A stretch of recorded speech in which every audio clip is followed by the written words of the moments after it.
asked. Never mind. All right. That was timely or untimely or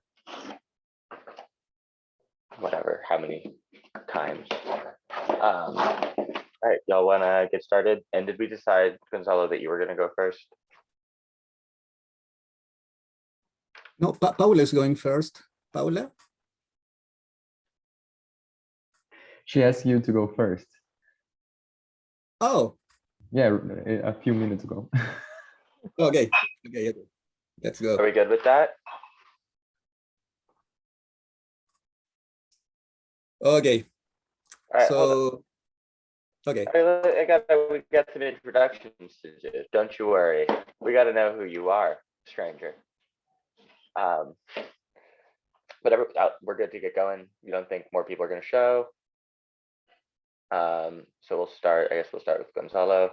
All right, I'm Matthew. I'm a PhD student or NA PhD student. I don't know which at this point. Sort of halfway between at the NSSR in philosophy. And we're gonna start with Gonzalo Díaz-Letelier. Letelier or Letelier? Letelier. Letelier. He's a philosopher with undergraduate and postgraduate degrees in philosophy at the Universidad de Chile. He's taught at various Chilean universities and is currently studying PhD program in Spanish language and literature at the University of California, Riverside, researching about the concepts of harmonia and logos that articulate the human/animal difference in the works of Aristotle between the writings on animals and the ones on logics and metaphysics. His main lines of research focus on political ontology and the link between imagination, linguisticity, and violence, especially humanism and its negative undersides. Gonzalo is going to begin this panel, and I can't help but kind of smile here, Derridian that I am, with a paper on anarchy. So as if John were to say, NTRK, en hos anarchy. So Gonzalo, take it away. Thank you, Matthew. I want to start by saying that I'm very happy to participate in this panel for the first time and thank the organizers for the great work they have done during these 3 days. Now, I'm going to approach the concept of anarchy in a non-exhaustive way, of course, but rather in an exploratory way, trying to approach the question of the access to the question in terms of the paradoxical temporality that is at stake here. So here it goes. Salmon is a fish that once in its life goes on an amazing journey. The salmon, depending on the species, spend about 1 to 5 years in the open ocean, where they gradually become sexually mature. The adult salmon then returns to its natal streams to spawn. The main reason a salmon swims upstream is to ensure the survival of their offspring, marine biologists used to say. But please, why am I talking about salmon if we came here to talk about ontological anarchy? I evoke here the figure of the salmon, that fish that swims upstream to ensure the continuity of its reproduction. I do it because it allows us to clarify something that not only prevents us from accessing the question of anarchy, but also involves a misunderstanding due to habit, the vulgar conception of time. It is not, of course, a question of making a philosophical fable with the salmon, but of disarming a schematism of time that prevents us from understanding the anarchy as such. The vulgar conception of time, which Martin Heidegger saw predominate from, excuse me, give me a moment. Okay, the vulgar conception of time, which Heidegger saw predominate from Aristotle to his days, both in philosophy and science, as well as in everyday life, consists in imagining time and history as a straight and progressive line, as the movement of a mighty and unitary flow, like the river that the salmon runs through, returning to its source. This schematism operates, for example, when to think about the moment in which we go back to a memory, to a past situation, or to our childhood, we think of something like the image of the salmon going back to its origin. We think of time here through an image that is photologically. It is an spatialization of time linked to an economy of presence determined by a principal articulation in its unity and teleological transcendental meaning of our biographical temporality, or of the historiographical time, or even of the life of salmon biologically represented. But history is not like a river with its sources welling like ever-flowing streams, as it is in San Agustin thought, or with its sedimentation banks located between the mountain source and the sea, as it is in Husserl's thought. And an archaeologist does not do something analogous to what Salmon does. Understanding this is elementary in order not to monumentalize the history in general, or the history of metaphysics in particular. Husserl spoke of going back to the origin of our horizons of meaning. Every horizon opens from a ground on which we already walk. Zurück zu den Sachen selbst, to back to the things themselves, is a necessary philosophical operation, Husserl argues, because European humanity finds itself in the midst of a crisis in the very foundation of its heretic activity. Let's put ourselves in the place of that humanity. We don't know where we stand, and the horizon is distressing. We need to harken back to the origin, back to the ground on which our recollections are ordered. In this sense, professional philosophy does what the Salmon does. It returns to the origin and thus ensures the foundation of an economy of presence and the principal articulation of the coherent continuity of human praxis, its meaning. Edward Said has put this issue in relation to the question of the beginning in the following terms. Considering what he calls the equivalence between temporality and significance, this is that the hermeneutical disposition of life implies a schematicity of time, the grammar of the discursivity that guides practical and declarative behavior implies a formal notion of beginning. Profoundly temporal in its manifestations, language nevertheless provides utopian space and time, the extra-chronological and extra-positional functions over which its systematic determinism does not immediately seem to hold firm sway. Thus, the beginning, belonging as often to myth as to logic, conceived of as a place in time and treated as a root as well as an objective, remains a kind of gift inside language. There is a metaphysics of the beginning that places it as a transcendental, as a founding, dynastic, and sequential exception. The effects of sovereignty and government over life displayed by these phantasmatics of the modern subject would be expressed both in Descartes' imperial ego and in Husserl's functionary of humanity ego. Said, on the sovereign founder subject, points out that consciousness, whether as pure universality, unsurmountable generality, or eternal actuality, has the character of an imperial ego. In this view, the argument cogito ergo sum was for Valery like a clarion sounded by Descartes to summon up the powers of his ego. The starting point of this, the starting point, excuse me, is the reflective action of the mind attending to itself, allowing itself to effect or dream a construction of a world whose seed totally implicates its offspring. Remember that the main reason salmon swim upstream is to ensure the survival of their offspring, marine biologists used to say. On the other hand, on the functionary subject of and his infinite profession of clarifying the hermeneutical framework for the government of life, Said says that Husserl merits special attention because the nearly excessive purity of his whole philosophical project makes him the epitome of modern mind in search of absolute beginnings.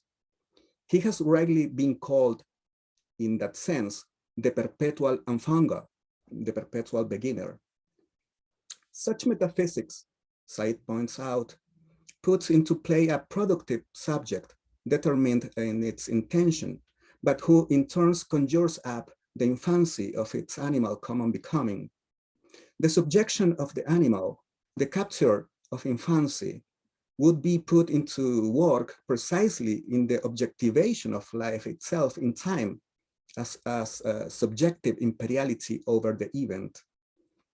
This sequence, the continuum beginning, middle, end, however, seems to be there at a distance from me, whereas my own problematical situation is here and now. It is my present urgency, the here and now, that will enable me to establish this sequence, beginning, middle, end, and to transform it from a distant object located there into the subject of my reasoning. So conceived and fashioned, time and space yield a sequence authorized by a wish for either immanent or surface significance. But then, what would be the anarchy that is at stake in the anarchaeological practice? If an archaeological or post-foundational thought does not coincide with professional philosophy, this is because anarchaeology does not do what the Salmon does. If the fetish of the beginning is myth and logic at the same time, as Said maintains, that is, if the arche is conceived as a place in time provided by language as an extra chronological and extra positional function, the function of a root as well as an objective that remains as a kind of gift inside language, despite the heteroclite temporality of its manifestations, then anarchaeology would consist in undoing that historicist fetishism by introducing anarchy in thought. On the one hand, and this is the way of the destruction of the history of metaphysics that is at the stake in the works of Heidegger, Schurman, Agamben, or Spanos, introducing anarchy in thought could be, at first, taking a step back from all ontological principiality, representational hardship, and civilizational militancy. Of course, there are steps back and stumbles forward in this list. And learning from there to read the hegemonic phantasms, Rainer Schurman would say, or signatures, as Giorgio Agamben's, to read them in their singularity, the singularity of the case or event. For although it has the appearance of confrontation with a supposedly original state of tradition, the confrontation itself has a paradoxical temporality.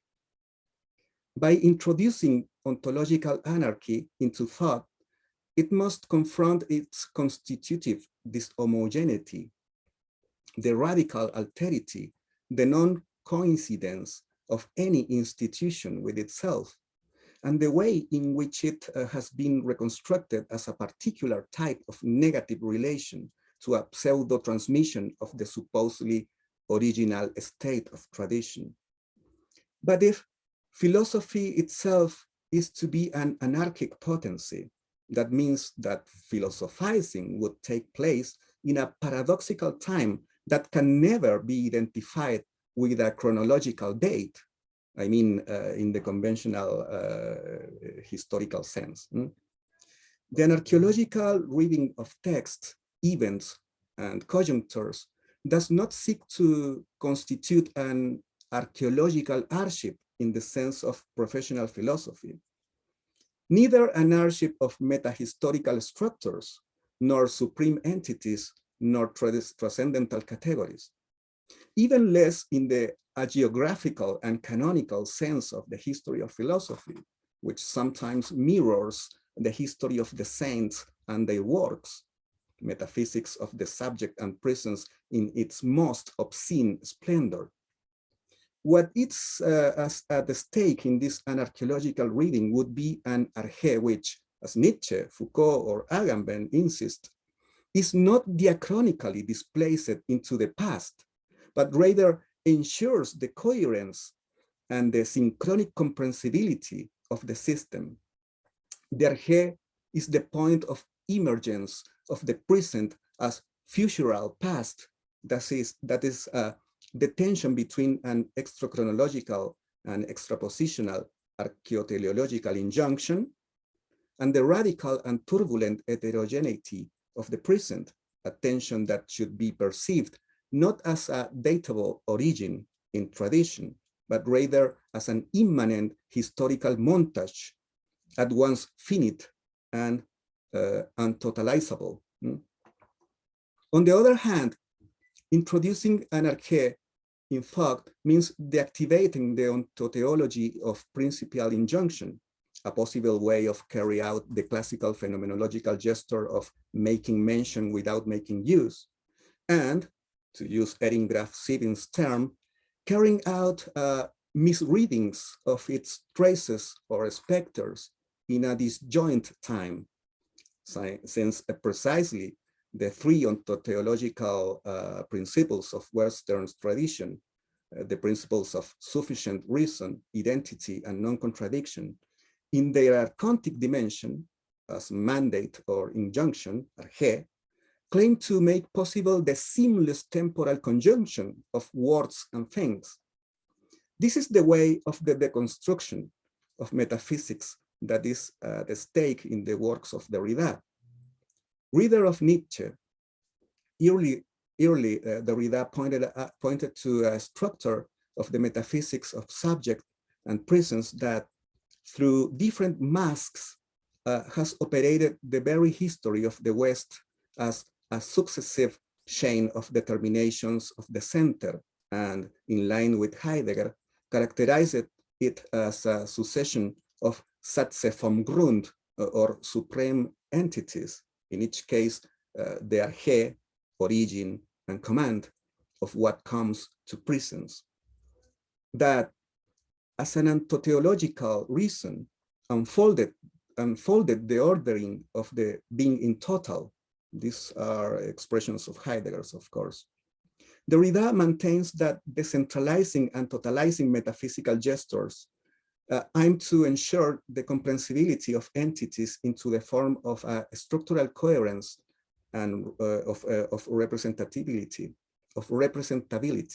excuse me. That is, the order of words and things. Now, following Derrida, the philosophical language of this metaphysics articulates an architecture of binary oppositions.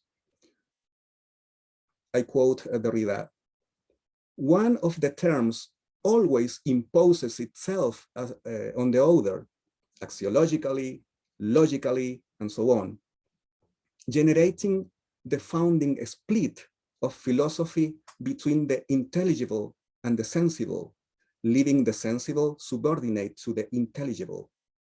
Derrida maintains that the way out of this structuring of thought does not pass through the mere inversion of the hierarchy of the binomial, nor through the negative work of speculative dialectics, but rather through a textual work strategy that consists of a gesture of writing with two hands. With one hand, one pretends to respect the structure of binary oppositions, and with the other, it is displaced until its extinction and closure as such. Deconstructing, said Derrida in an interview in 1989, is both a structuralist and anti-structuralist gesture. A building, an artifact, is dismantled to outline its structures, its ribs or skeleton, but also simultaneously the ruinous precariousness of a formal structure that explained nothing, since it was neither a center, nor a principle, nor a force, nor even the general law of events. So far, the quote of Derrida. The radicalization of the deconstructive gesture of indefinite deferral and displacement leads to the question of the difference. It does not have to do with a new fundamental concept in the sense of a new metaphysical ground, transcendental meaning, or the cause of all possible differential effects, such as something or someone that produces the differences, which would be equivalent to a re-insemination of the principle of reason in its binomial proto-cause and effect. The difference has to do rather with an immanent and affirmative movement of disarticulation through the proliferation of differential traces and traces of traces. Destruction and deconstruction are two now classic strategies, among others contemporary drifts, that have introduced anarchy within thought. There are not only encounters between these two strategies, there are also radical disagreements. Some of them until today seem unsolvable. Sergio Villalobos-Ruminot, reading Schurman, maintains that being anarchically concerned with being, in the paradoxical sense of the temporality of anarchical thought, implies confronting with the articulating principal structures of the philosophy of history and the philosophical determination of the real. Metaphysics of the subject and presence, what operates is a permanent attempt to reduce the radical historicity of being from normative injunction emanating from the principles that organize the epochs of its history, articulating a spatialization of temporality in the sense of archaeoteleological and sovereign sacrificial temporality. Regarding Schurman and his strategic difference with deconstruction, Villalobos-Ruminot argues that the so-called destruction is a particular reading economy. That is a certain reading of the tradition and its texts, a reading that emphasizes in them the principal articulation of the sense, and not what we could call the heterogeneous game of meaning that dwells in the absent center of each text, given that this heterogeneity complexifies the main organization of meaning, awakening the counterforces and resistances that are always at work through the text and its different interpretations. These resistances certainly derail the conventional identification of the text with the epochal principles, perverting the philosophical donation of meaning, while opening the text to another donation, to an economic economy, which does not occur in the continuous temporality of the tradition, nor within the margins of professional philosophy. So far, the Villalobos-Ruminot quote. Obviously, it is a strategy that can arouse the suspicion that the emphasis of phantasmatic hegemony obliterates heterogeneous counterforces, re-inseminating metaphysical cleavage through monumentalizing.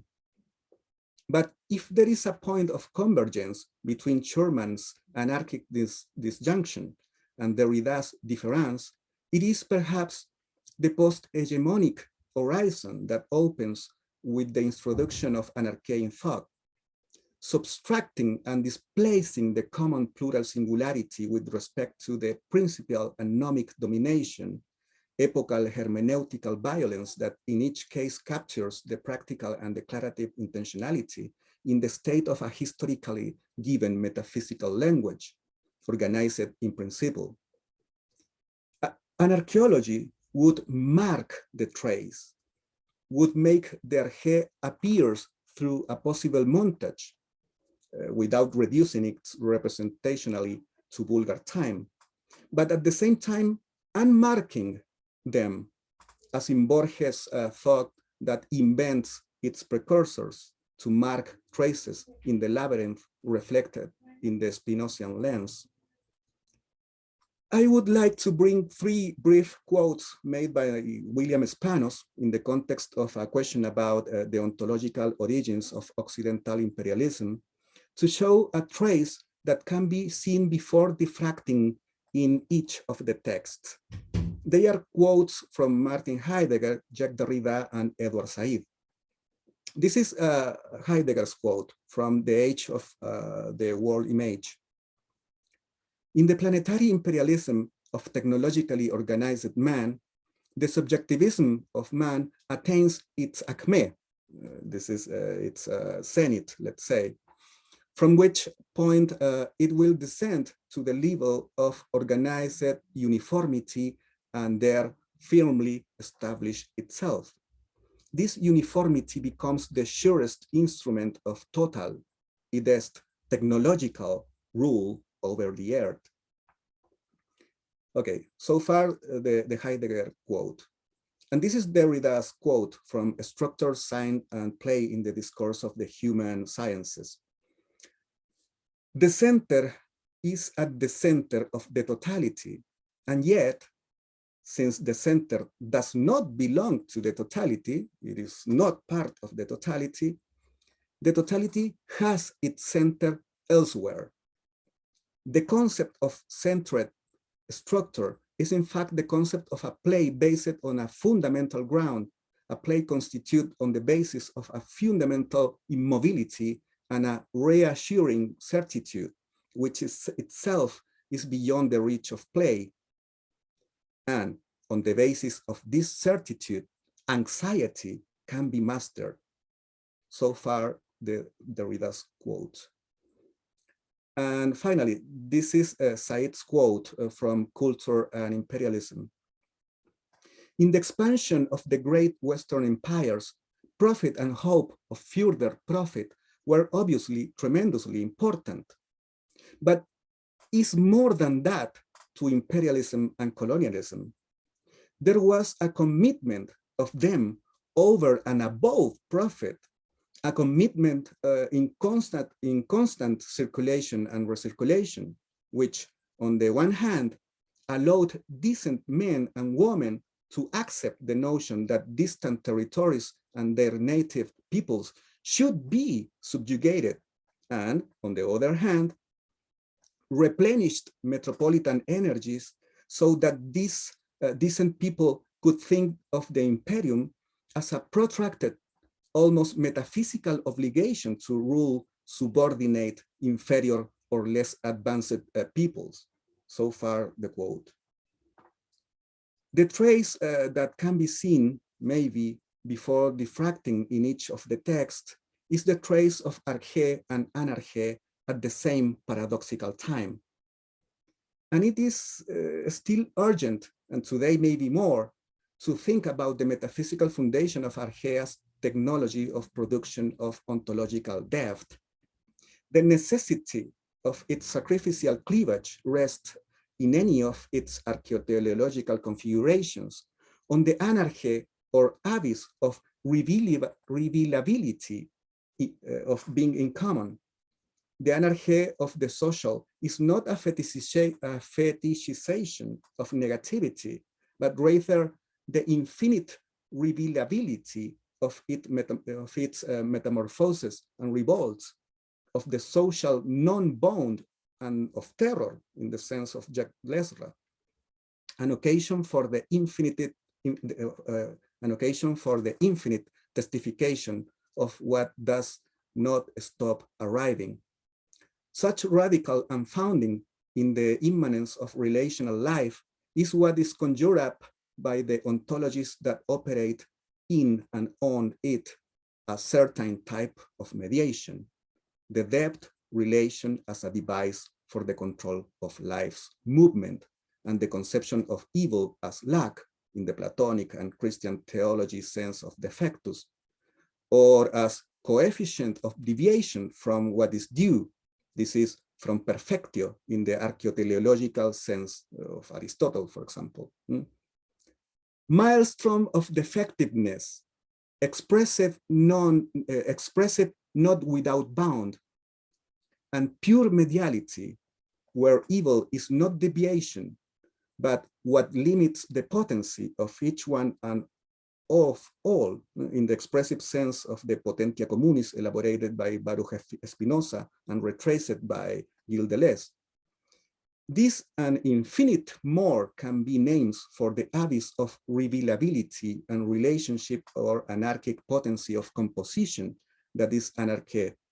The ontologies of depth, be they principial and or axiomatic, all of them sacrificial, conjure it indexically through some kind of revelation or prosopopeic invention of the alterity of the other as an affirmation or negation of the social. Religare, religio, sequitur, socius are other names for depth based on identity imaginaries of inclusive, exclusive unity, that is, that do not recognize that no institution coincides with itself, that otherness populates the self in many ways. Thank you.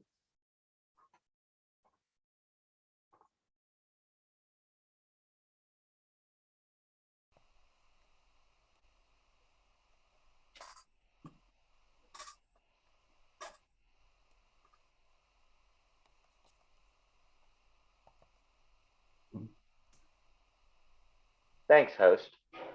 Nice. Talking without my mic off.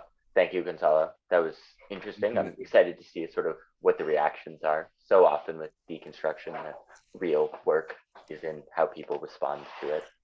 But we're going to have another presentation first, which is Paula Cucurella. Am I pronouncing that right? Yep. Who is a Chilean graduate student at the Department of Hispanic Studies at UC Riverside. Paula will be presenting a paper on poetry as archive. Thank you, Matthew. I should definitely look for a background like yours in my memoir classes, more interesting. If at any point my voice is too mild, please just let me know. Or if you don't understand my accent, please let me know as well. I wanted to take just 3 minutes, now probably 2, just to thank Elia, Johan, Alan, and Clover for giving me the chance of collaborating with them and helping them to organize this conference, and for letting us having this hybrid day. So thank you for that. Okay, so this paper was written to be delivered orally, so there is a great deal of embedded content that I'm not going to quote, but if you have questions on that, I have plenty of footnotes, so yeah. So poetry as archive. I will begin by referring to the inadequacy of my lexicon entitled Poetry as Archive. This inadequacy is double. It refers first to the constitution of the lexicon and to the elements that constitute it. The conjunction as already designates an operation that will detract its inclusion in any lexicon. I am aware that it is not obvious in what way such a concept, or perhaps I should say non-concept, is political.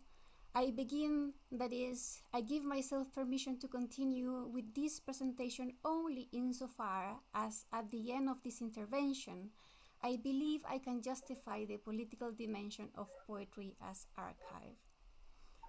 Matthew, I think you have to mute yourself. There is a little bit of noise. Thank you. Okay, so I can justify the political dimension of poetry as archive in view of the possible effects that the incorporation of this idea into the institutional political sphere might have. In order to get there, I must also explain the inadequacy of all the elements that composed the title of my presentation.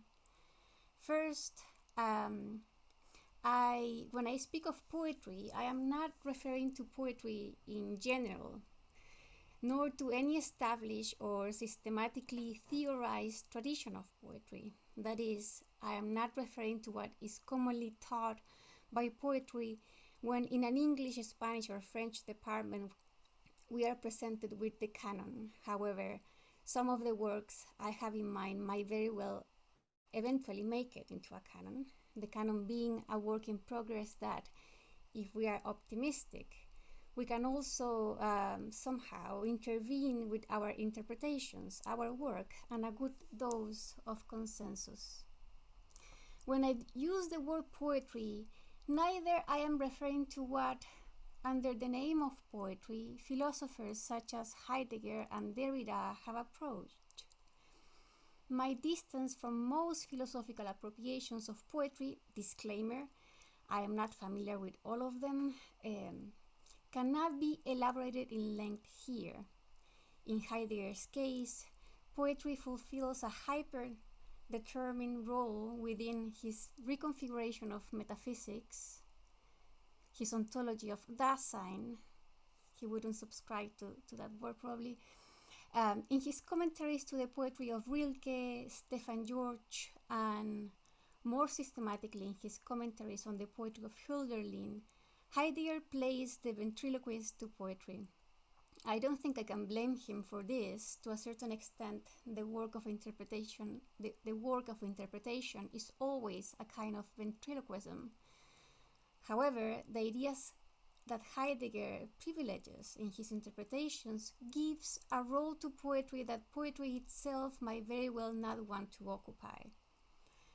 The political or mytho-political function that the interpretations of Hölderlin's poetry fulfill within the Heideggerian project have been masterly developed by La Coulabard in works such as Heidegger, La politique du poème, La fiction du politique, Heidegger, L'art et la politique, and I think those are the most important ones. So you might ask yourselves why, among all the thinkers that write about poetry, I mention Heidegger if at the same time I take distance from him. Well, Heidegger's engagement with poetry centers on the political dimension of poetry, even if it is not clear how these politics will inform the empirical political realm. And he also continues a tradition of interpretation which strongest reference can be found in the works of the first Romantics, but which roots precedes them. In addition, when Derrida writes about poetry in general and not about the poetry of this or that poet, he acknowledges his ties to the Heideggerian interpretation of poetry and also highlights their difference.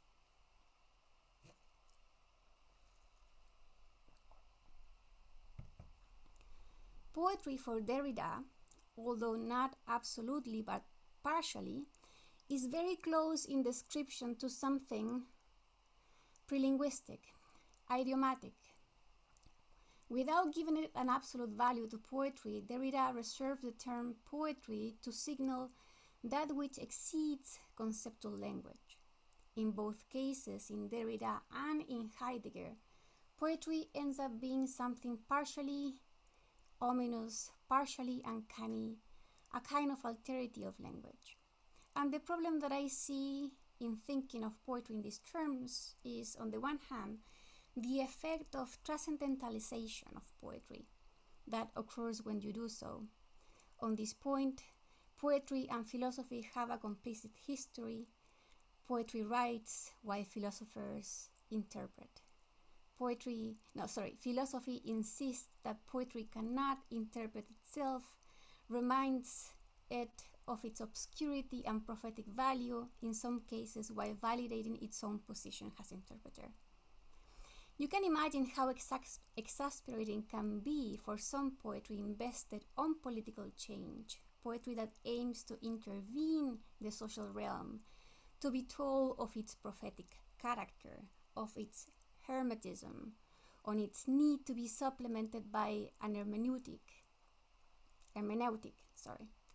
If I put myself on poetry's shoes, it is like hearing that you have a good intuition, but that you are not exactly intelligent. It is hearing that poetry has a good sense of smell, buen olfato, but that it doesn't know what it's looking for.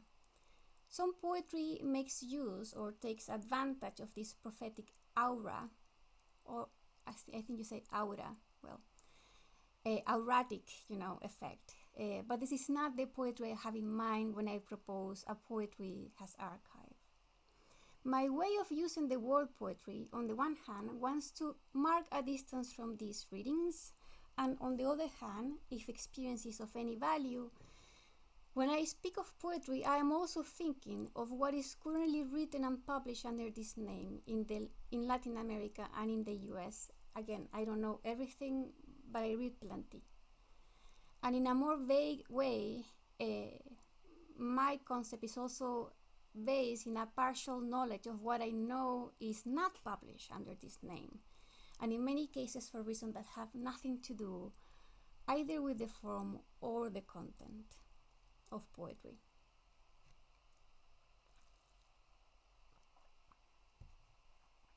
When I say poetry, I have in mind not only the form, the preponderance of experimentation with open forms, conceptual and experimental poetry, poetry that is written precisely to put in check the concept of poetry, but I am also thinking of the methods, the processes of production that derive in the object poetry, either the book or the ebook or the pamphlet.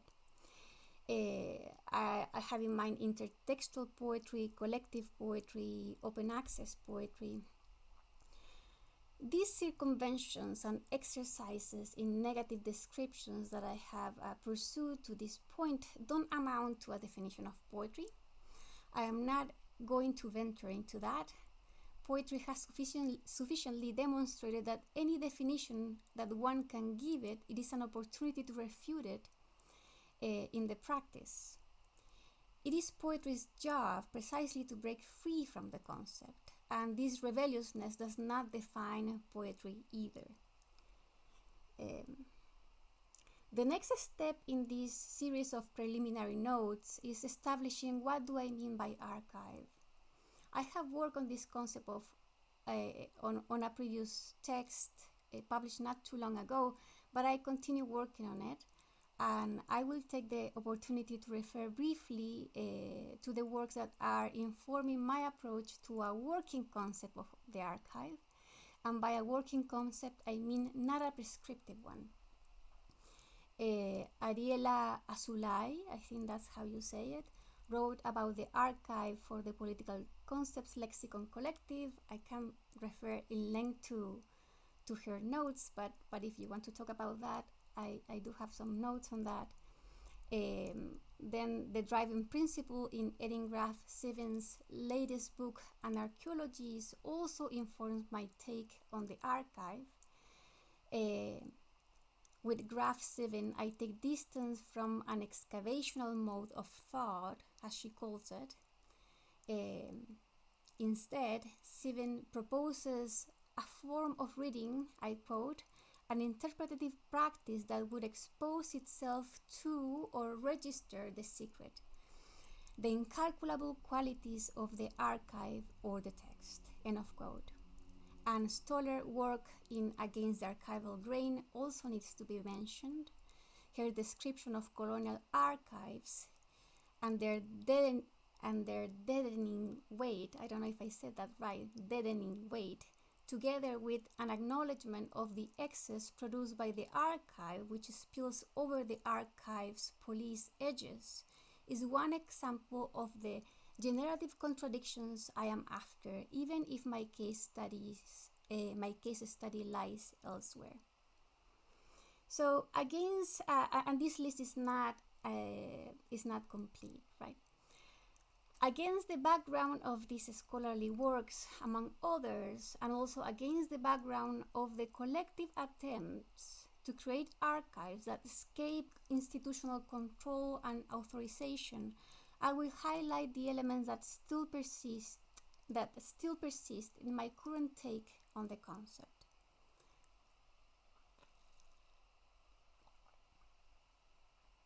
First, the inescapable topological element. Inescapable, less because of the description suggested by the etymological roots of the archive. I'm not going to refer to that since Gonzalo did already did the work for me. So I was saying inescapable less because of the description suggested by the etymological roots of the archive than by the concrete evidence that archives are still assigned to a place, either physical or virtual. I am aware that I'm stating the obvious. An archive that is nowhere, it is not an archive. The task of collecting and assembling the elements, documents, and records that constitute the archive is contemporary to its assignment to a place, even if this place gathers a multiplicity which principle of reunion might emerge only after the constitution of the archive. Second, archives have gatekeepers, which might be the archons, the magistrates that held political power, as Derrida underscores in Archive Fever, or not. Today we have plenty of examples of archives that, even though in order to be created, in order to exist, depended on someone establishing a criteria that determined that this or that document or record should enter the archive, the authority that these archivists claim in many cases was edified against the norms and the institutions that constitute the hegemonic body politic. I wanted to say the body electric, but no. Okay. In Before the Law, and also in Archive Fever, Derrida deconstructs the perceived authority of the guardians of the archive, the gatekeepers, these figures upon which the validity of the archive is sustained.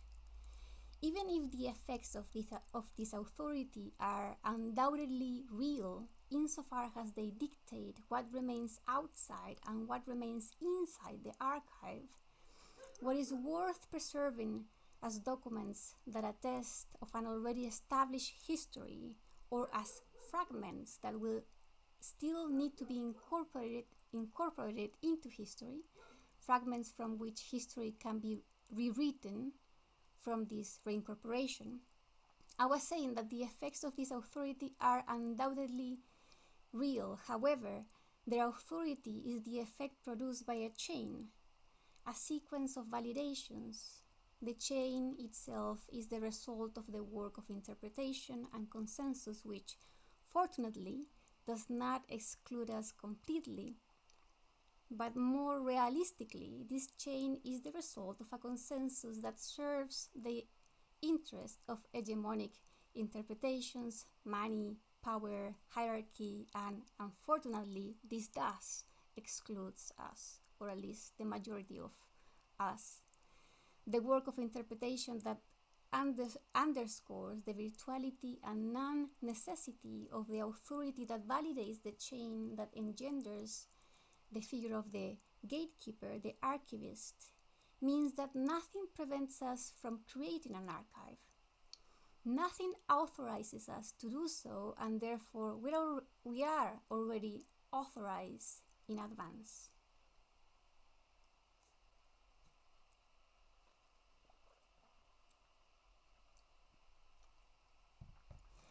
The topological and nomological, nomos, law, method, what else?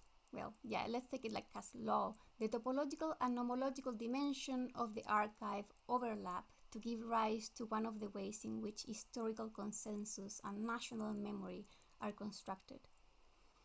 Derrida stresses this point on a note to Archive Fever, where he points out that there is no political power without a control of the archive or even of memory. And with this note and this last word, quote-unquote memory, I will end the preparatory notes to finally make a point and to finally finalize. In Archive Fever, Derrida develops these considerations in the context of a commentary on Freud's work, in particular to Beyond the Pleasure Principle, published in 1920, where Freud acknowledges the existence of a principle of destruction called death drive, aggressive drive, or destruction drive. This principle, whose existence for Freud is undeniable, however, can only be speculated, and it is never worked into a thesis. Within the psychic apparatus, the death drive destroys the archive, destroys memory. It erases the memory and also the evidence of this erasure. If we recognize the existence of this principle as Freud does and I do, what possibilities do we have of being able to speak or rely on memory as a document? The memory that makes history possible is corrupted. It is corrupted and corrupts the traces of its own corruption. That is to say, the death drive at work in memory works on its own erasure as if it were a perfect crime, one that leaves no trace. However,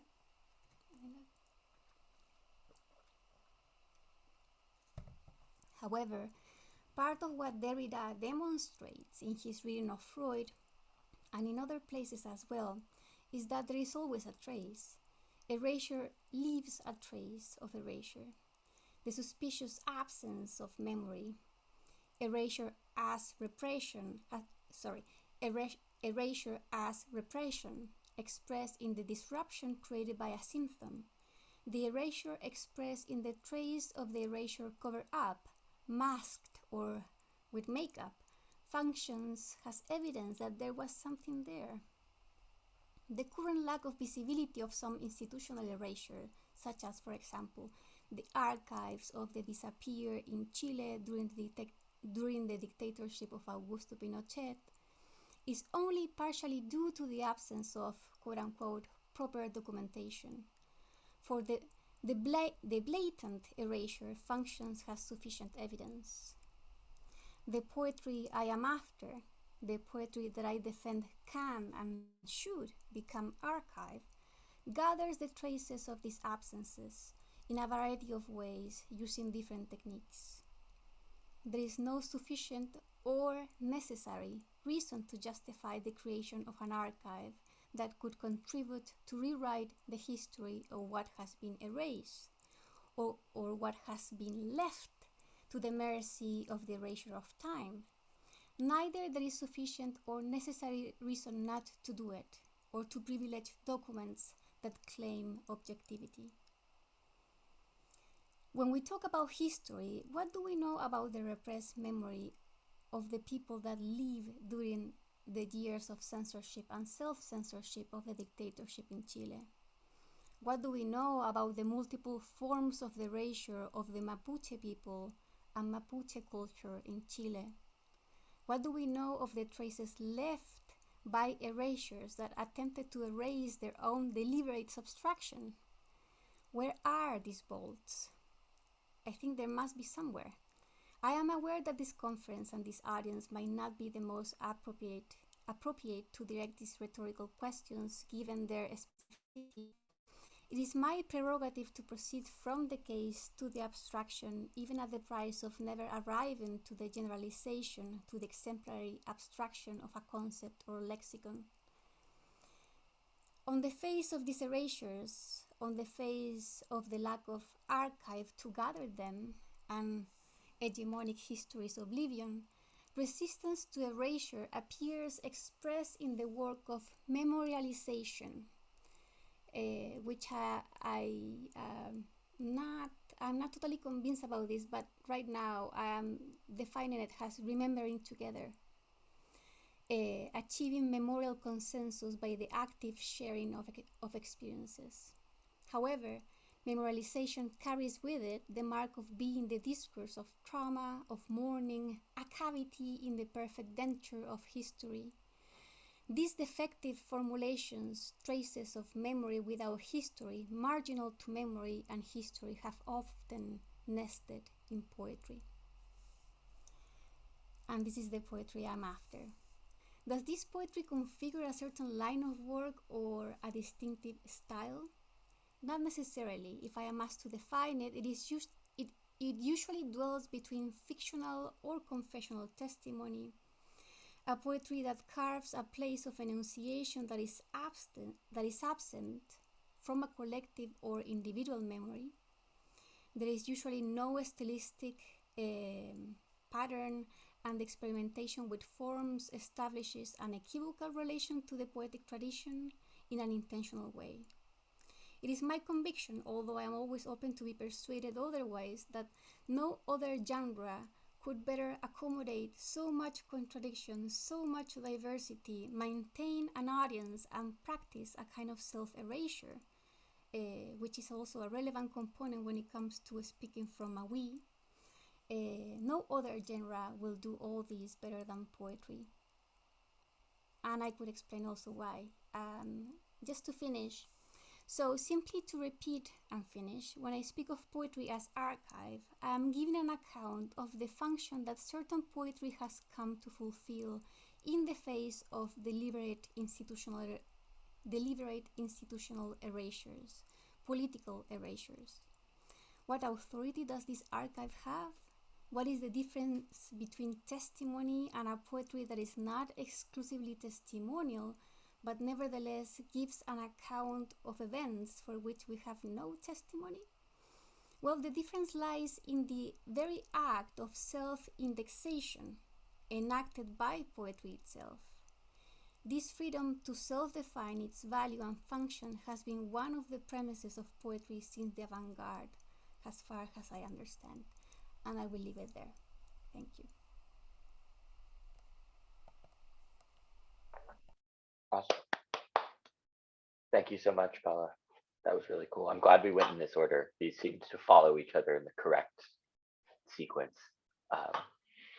So now we will do questions. Let me just get my gallery screen back so I can see hands that are raised. So if anyone has questions, raise your hand in chat. I think probably best way to do it is to take, maybe 2 or 3 at a time, and then, let them go, bounce it back, and we'll sort of go from there. So if anyone wants to start us off with a hand, I will give it a second.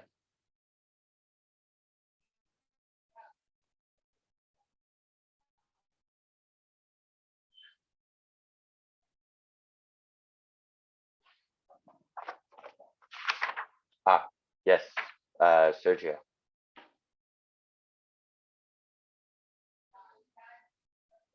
No?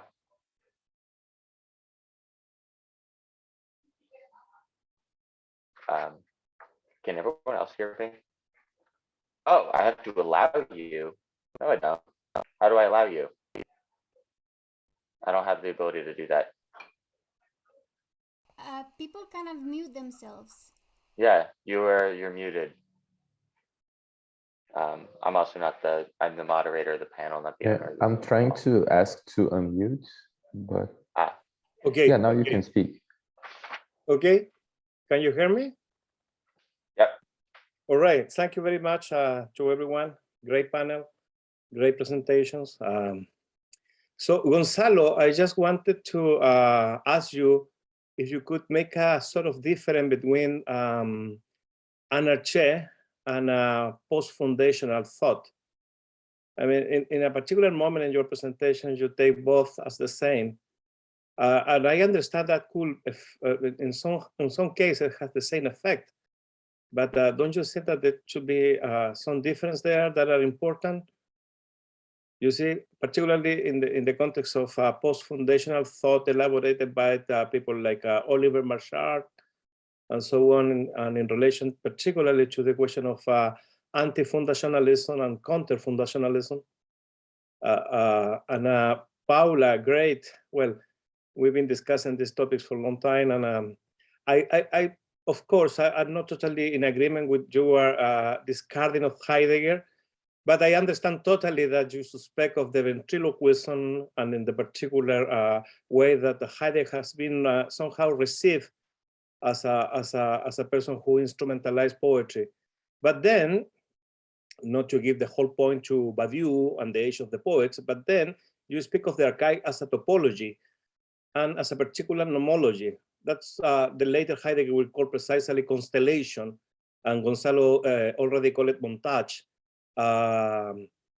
So it would be very nice, precisely because you come from the other way, from the poetical practice to the theoretical question, to put it like that, to get a better sense of what do you mean by nomology and topology, considering, in this context, considering precisely how post-dictatorship poetry cannot be referred any longer to the question of the nation and to the question of the national archive in the context of the classical notion of national sovereignty and national literature and so on, right?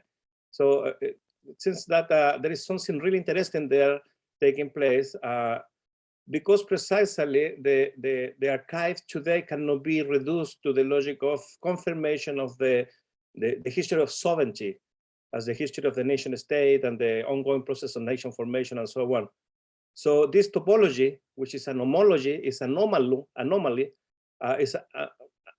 it somehow presents the case of anomia, because it's a destruction of the nomos somehow, and it is crucial to understand that today, precisely when the tradition of poetry in Chile cannot be reduced to the logic of the criollo nation, but rather we are dealing with a different kind of poetry. Just to mention 3 immigrants, Mapuche poetry, but not just Mapuche, others native expression of poetry, right? And immigrants and woman poetry that you know perfectly from the 80s and 90s changed the whole, you know, macho Marxist understanding of long poem and committed poetry. Thank you.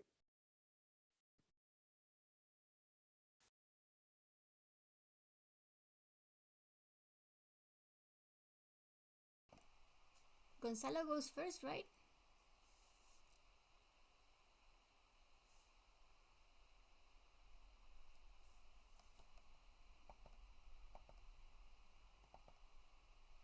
Okay, now. Can you hear me? Okay. Thank you, Sergio, for your question. Yes, I was taking both expressions in a very general sense. Huh? But you're right, anarchy is not to be confused with the dialectic opposition between anti-fundationalism and counter-fundationalism, because that would be an equivalent to the dialectic opposition or movement between hegemony and counter-hegemony. And that is not what is at the stake here.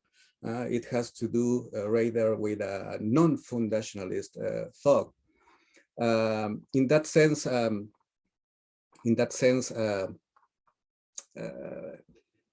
it seems to me that the question of anarchy is important to think about the ways in which something like a non-fundational thought is put into play today.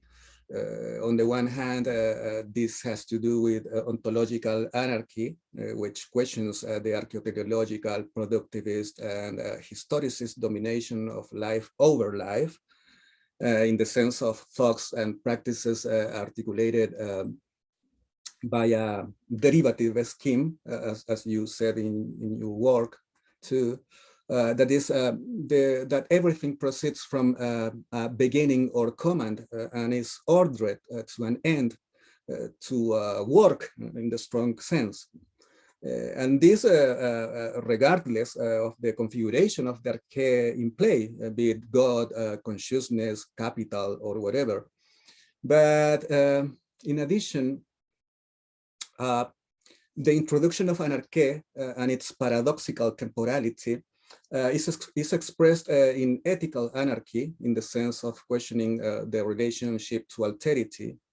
And here, what is in question are the thought and practices articulated by a scheme of domination of the same over the other, that is the subordination of otherness from the arche of a revealing subject or a prosopopeic inventor of the other subject, which in each case is a subordination contextually articulated by asymmetries of power, informed by normative ontotheological and anthropological imaginaries.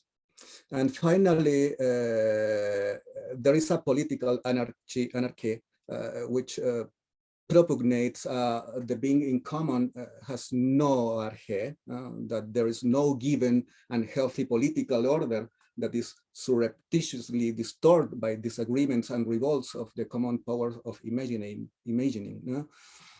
In other words, there is no definitive sovereign text or ultimate nature of the social bond, but rather stasis, in the sense that Sarah Geff developed in her presentation in the previous panel. In that sense, the throne is always empty. But you're right, anarchy in that sense is not to be confused with the dialectic opposition between anti-fundationalism and counter-fundationalism. Thank you, Sergio, for your great question. Muchas gracias, Sergio. Yeah, so you bring light to the nomos, right? And how is that the nomos has changed from dictatorship times to post-dictatorship times. What happens? What consequences does this have for the archive? It has some consequences, but not one that will be too determinant of the mechanism of authorization of the archive. So without a power of consignment, there is still no archive. If that power is changing, the logic, it is still preserved. That will be my first impulse to respond. How can that power change? Well, it can change effectively by first not having a dictator, then having a different form of government, but also consensus. And one thing that I think it can be done is rewrite if a certain consensus is achieved regarding the value of the poetry that was written during the dictatorship. And if we can use some of this poetry, and I say some because really I will have to show you exactly what each poem or each poetry does in each case, and why I think they have a potential to become a document. If we take them as documents, perhaps a rewriting of the history of the dictatorship could be written, and this history will have different characteristics, will account for precisely the erasure. The erasure of, for example, of the repressed, even the self-erasure, the self-censorship, all those things that sometimes arrive to poetry, and they become configured in language, and through this configuration they gain some form of visibility in the absence of actual documentation. Yeah, and I could mention just the poets that I have in mind, but I think you know them all. So, sure, Carmen, Rosa Betty Muñoz, Elvira Hernández, Carmen Berenguer. I would like to read more carefully the Mapuche poetry, the one that I can read, when one writes bilingually, but, well, I am bad at pronouncing things in Mapudungun. Elecura Chihualiaf, Lorenzo Aliapan, and some of the more contemporary female writers, such as Daniela Catrileo, Roxana Rupailaf. Yeah, I still have to do that work, but even if I defend a prerogative to go from the poetry to the concept, I do have to confess that my training is the other way around, right? I come from a strong philosophical training, and I have been working on poetry for my BA, then my first MA, then for my PhD I also work on poetry. So yeah, and then I went to do an MFA, and I taught poetry to learn how writers read poetry, which is totally different to how philosophers read poetry, and taught poetry to teach how the forms configure meaning, and really if we are doing, like, waves out of nothing in theory. So yeah, my methodological options are heavily informed by philosophy, and this process is also experimental. Yeah, I don't know if I answer your questions, but we will have a chance to continue talking about this. Gracias, Sergio.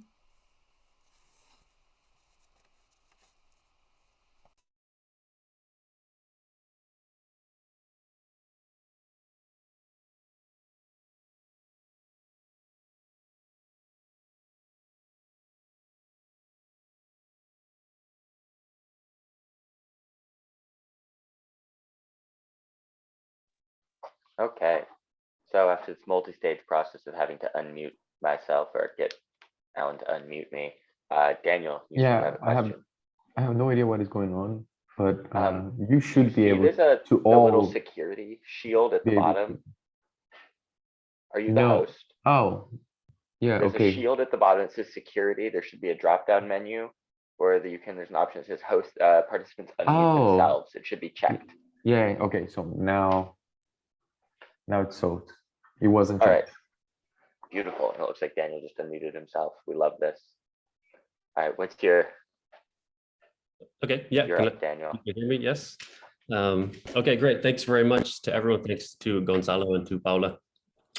I have a question for Gonzalo about your presentation. I kind of just want to throw another term up into the air to see kind of what you make of it. It's a term that I kept wondering if it was going to show up in your talk, and I'm thinking about infrapolitics.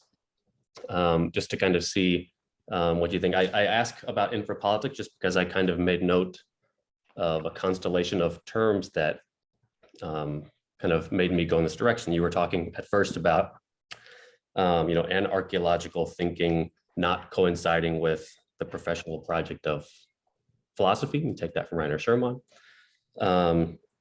You mentioned Aaron Graff Zivins' book, Reading is Misreading.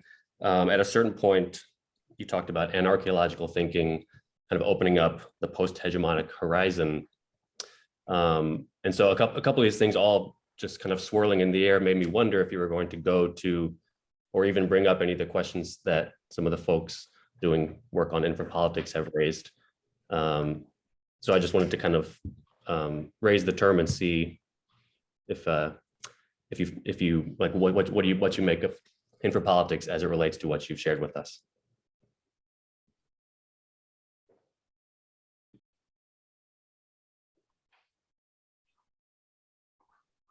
Okay, can you hear me? Hello? Yeah, you're good. Okay. Yeah, I was thinking in the work of Erin. Yeah, specifically regarding anarchaeology in Latin America. In that sense, Erin Graf-Sabin has explored in her latest book question around the logical contrast between two genealogies of Latin American political thought.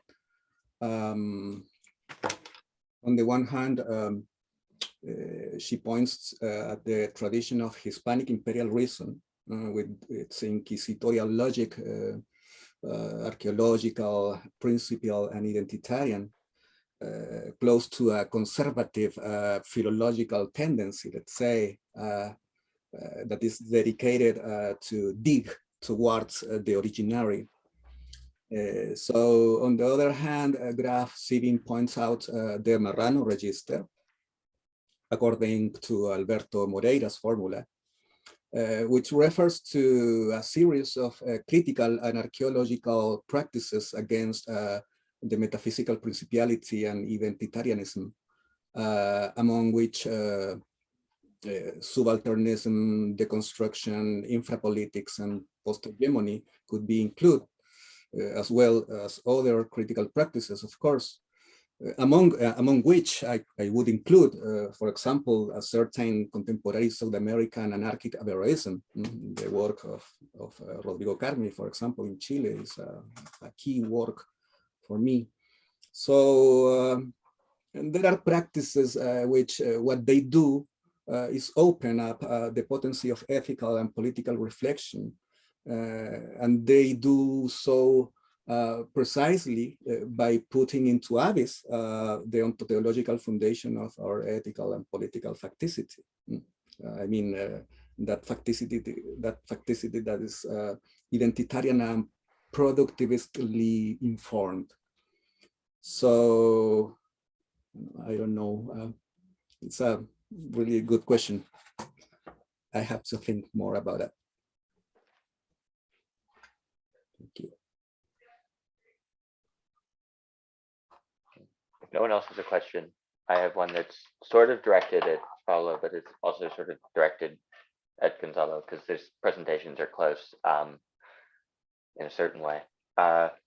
One of the things that sort of I've always been slightly mystified about with Derrida, as someone who loves Derrida, and it's not absent in Derrida, but isn't exactly always present in Derrida, is a rigorous thinking of the concept of trauma, which I think, Paula, is sort of the direction I see what you're saying going in, is this sort of, we have this experience, it's not quite a testimony, but it's a testimony about something that's absent, about a trace that sort of can't be gathered together, that's like bits and pieces, and poetry becomes this sort of like quasi-political, but also like, you know, quasi-humanistic form of like bricolage as archive. It's like creating a testimony that testifies to nothing. What's a good image in my head? There's a part of Milan Kundera's book of Laughter and Forgetting where he talks about statues being torn down and new statues growing up, statues of Lenin in the place of Stalin. He calls them like growing up like weeds among ruins.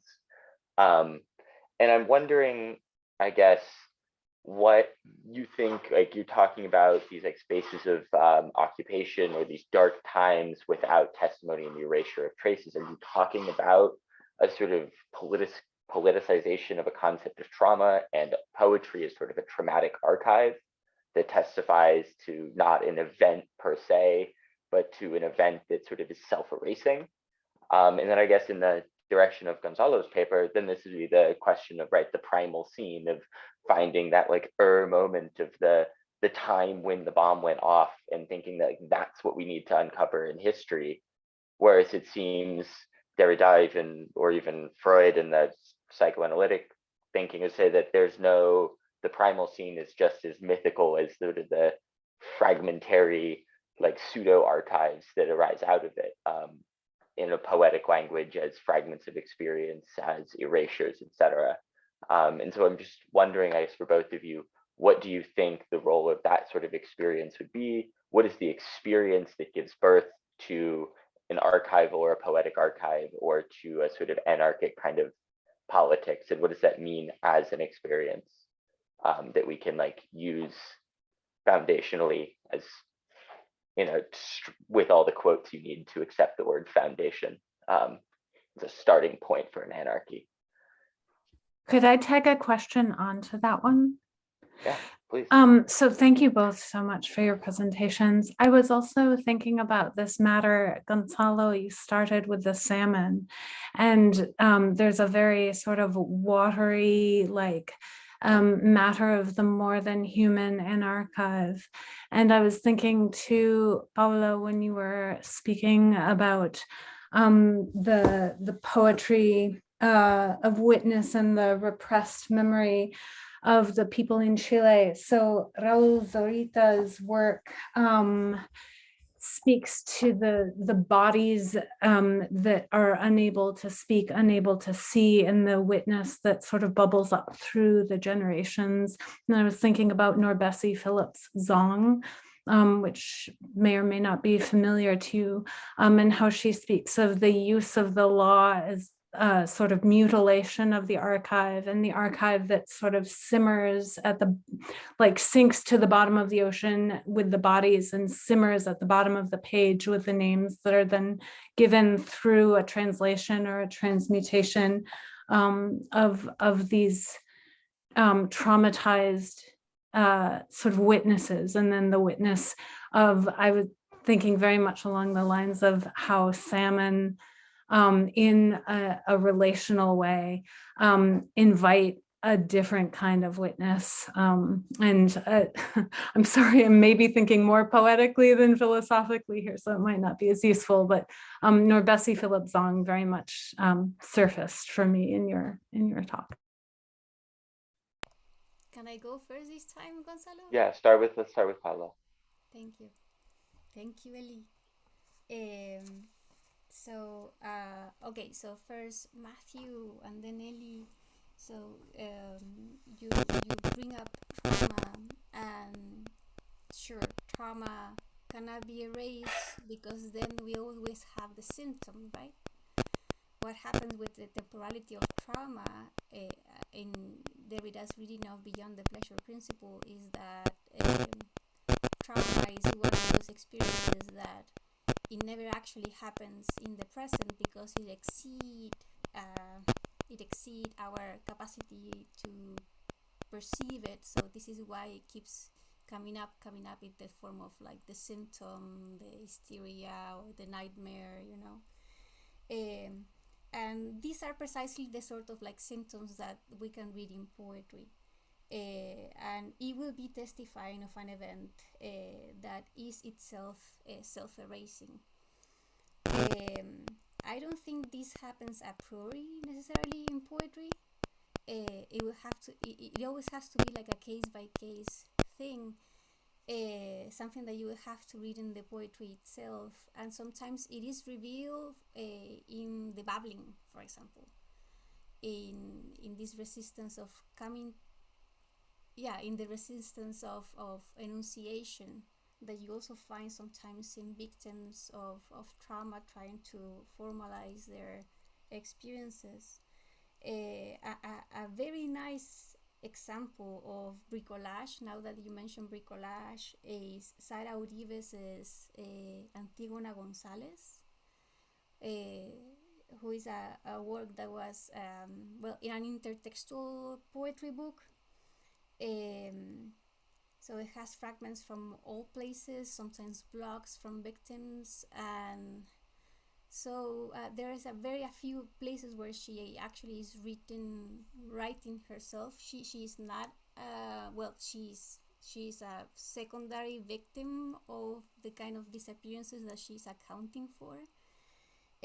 So somehow she manages to erase herself from the position of testimony by incorporating all these other voices.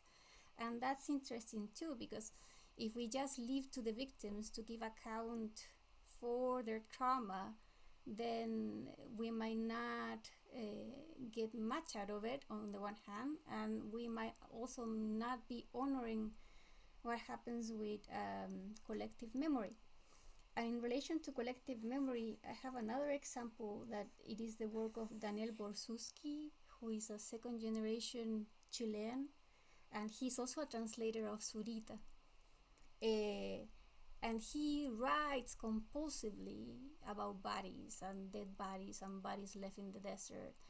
This is also an example of how, like, sometimes a trauma can make it from one generation into the other one. How is that the same problems like continue to resurface? Yeah, and I will mention the role that is playing collective poetry, documentary poetry. So there is currently there is practices of creating places where poetry is of open access, like the site Mexa Poetry. No, Poesía Mexa. Sorry, I'm translating Poesía Mexa. Well, WikiLeaks is another example of an archive that it is not police, right? What is the political effect that I see on this is that if there is enough consensus to validate these testimonies, then more reparations could be asked. So one of the logics of the crime is that if there is no evidence of the crime, there is no crime, right? This is why every time that you want to commit a crime, that the government wants to disappear somebody, they leave no traces.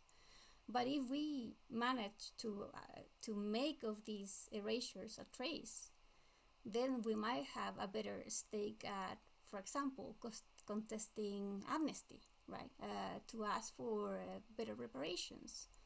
I think this is the only way to ensure that actually these things don't actually continue happening in the future. That's the political, that's my investment. Yeah. Thank you.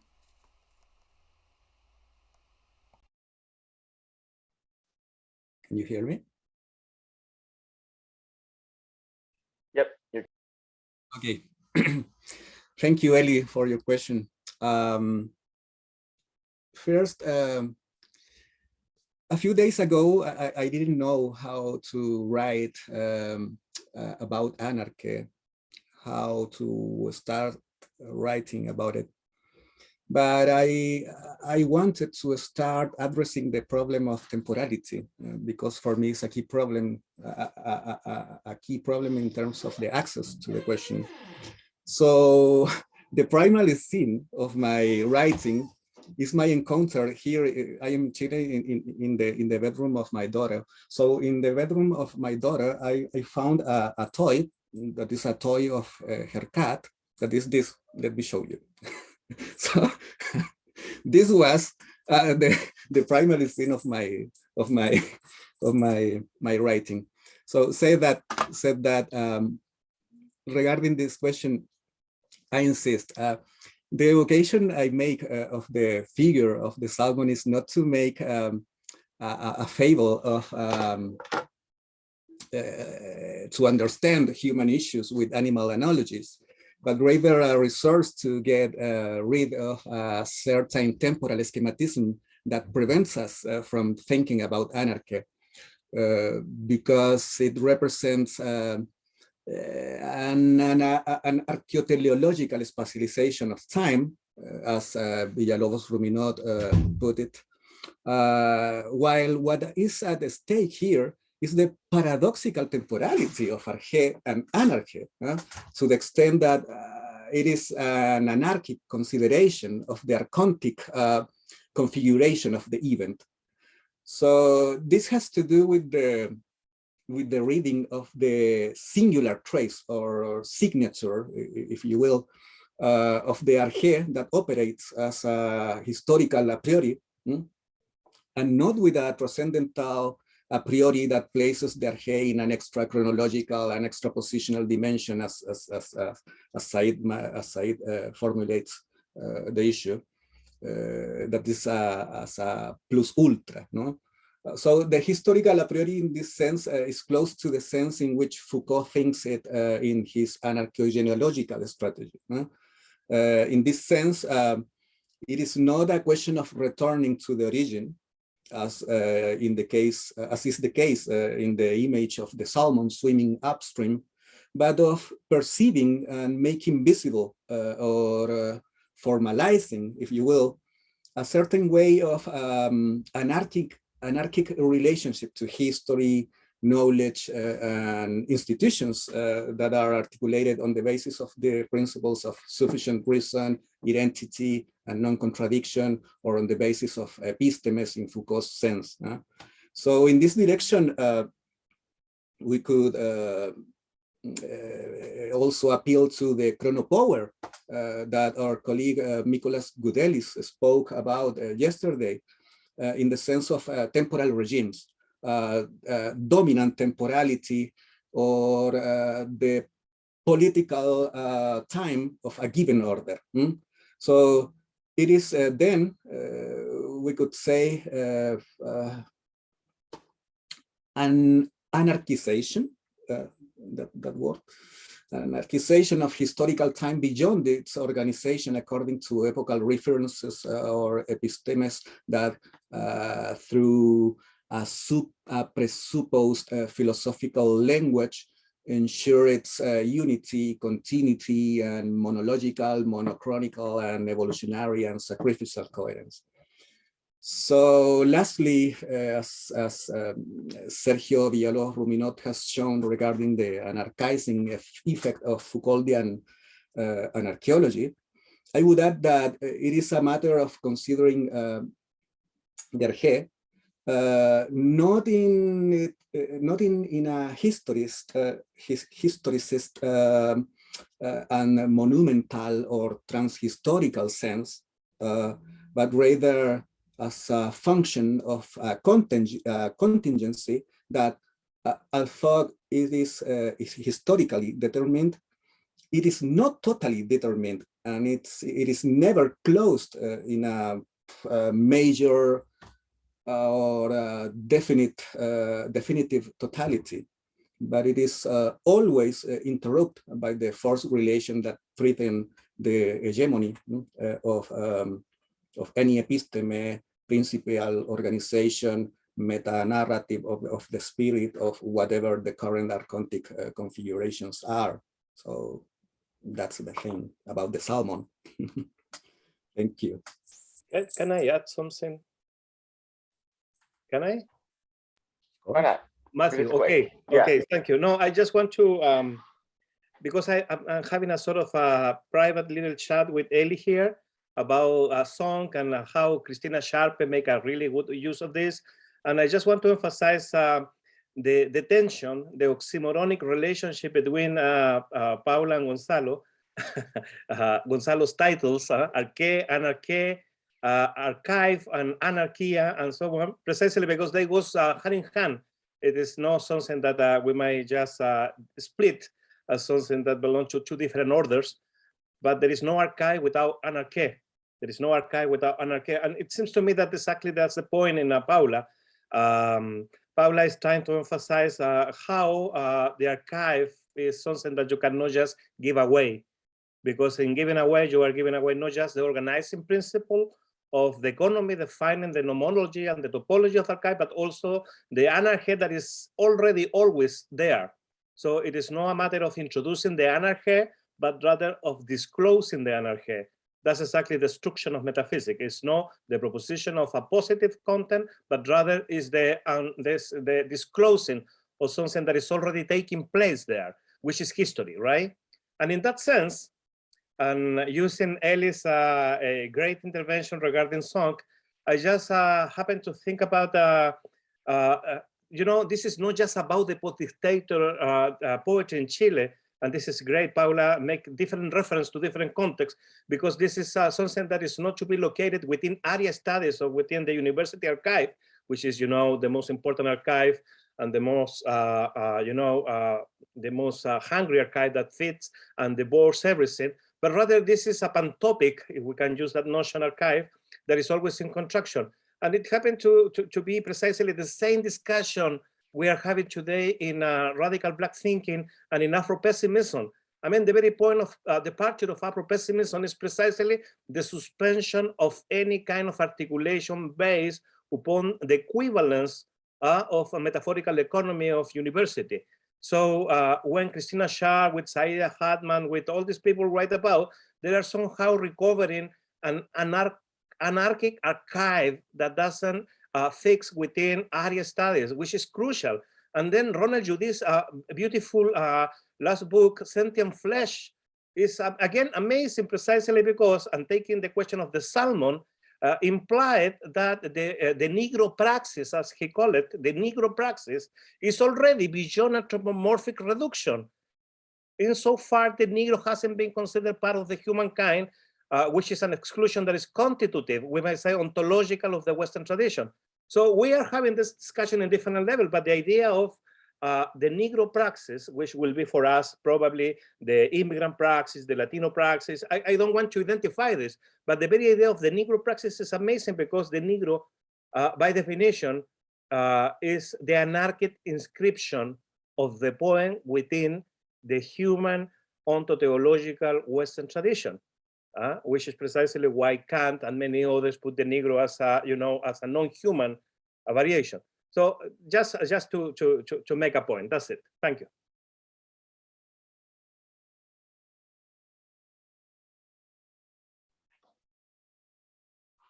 If no one has a response to that, we're running sort of about at our time.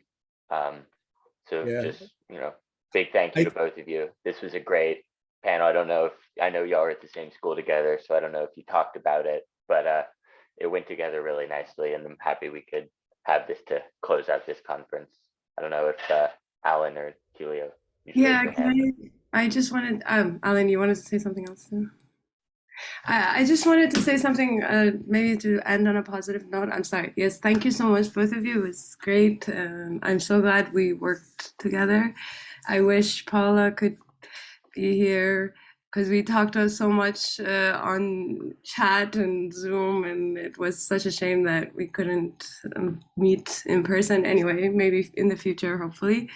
I guess I wanted to just end on a positive note. For me personally, this whole conference had been very rewarding in many ways, and I just wanted people who are here and to keep in the back of your minds, like we're gonna go rest, I think, for a few weeks maybe, but something in the back of our mind of how we can maybe continue this or do something else. I don't know. I just want us maybe to think about it because I think it's very important to have these kinds of creative exchanges and dialogues. Yeah. So maybe at some point I'll write an email to talk. I don't know, to reconvene and maybe talk about how we can continue it. Alan, I don't know if you wanted to say something. Yeah, no, I just wanted to thank everyone in the name of the organizers for coming, for discussing, for preparing papers, for asking questions, or just watching the presentations. It was a great conference, I think.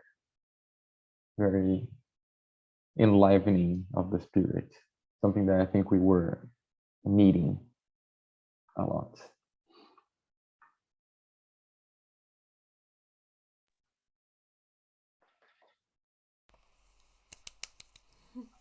Echo out loud all the people in chat.